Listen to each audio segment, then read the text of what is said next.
Back with us here in the studio again is our good friend Stephen Maynard Caliendo, professor of political science at North Central College. A very exciting day for Brandon Johnson, the city of Chicago, but now the real work begins as he transitions from campaigning to governing. What do you think is priority number one for Brandon Johnson as he takes over the fifth floor at City Hall? Well, I mean, from a policy perspective, you know that we're just reporting all morning on crime in the city, and that certainly was an important part of the campaign.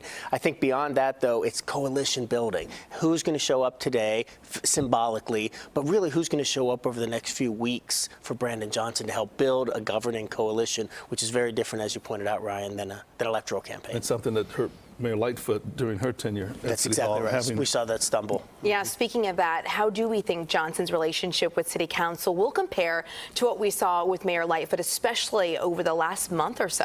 It's really an interesting time because we haven't had a ton of new technology, but I'm really watching the way social media is operating with respect to this transition. Some of the members of some of the aldermen have been really vocal on social media in their opposition to or their criticism of not necessarily Brandon Johnson as a person, but certainly the policies that they're expecting to come forward. That's not a great way to start a term. So there's not going to be a honeymoon period here. It's just getting right to work right away. And speaking of that right away, another interim superintendent takes over today, is replacing the outgoing superintendent under Lori Lightfoot.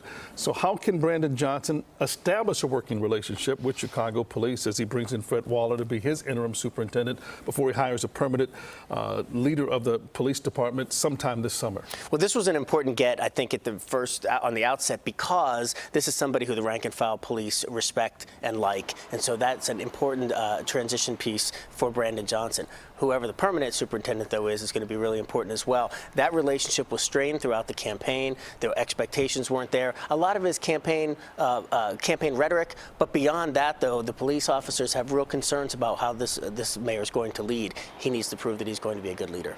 Quickly, you talked about being able to convince City Council and the city on his agendas. We've heard very short answers to a lot of questions, not a lot of details. What are your thoughts about that as he now takes the job? I need to tell you, though, that the relationship with the media is going to be important as well, and sophistication in dealing with media. Brandon Johnson's no lightweight. I mean, he's been an organizer. He certainly was part of Cook County government. City government is different. And dealing with the media for city government is very different. And so he's going to have to figure out when he's going to elaborate, when he's going to deflect, just like I do when you ask me questions that I don't want to answer. You know, it's a great point you bring up, Audrina, because you have to find your voice now as a mayor, not as the candidate. And people, you know, you can make a lot of promises with no record really to rely on. People want answers. They want answers with that, and also with the labor backing he has. How much power is the CTU and the other labor organizations going to have at City Hall? We have to see how that plays out. Yeah, and that's going to matter a lot, because the idea is that people want to believe, his opponents want to believe, that the unions are going to be calling the shots. He needs to show that he has his supporters, but he's the one making the decisions. Stephen Caliendo, thanks so much for being with us, and stay with CBS.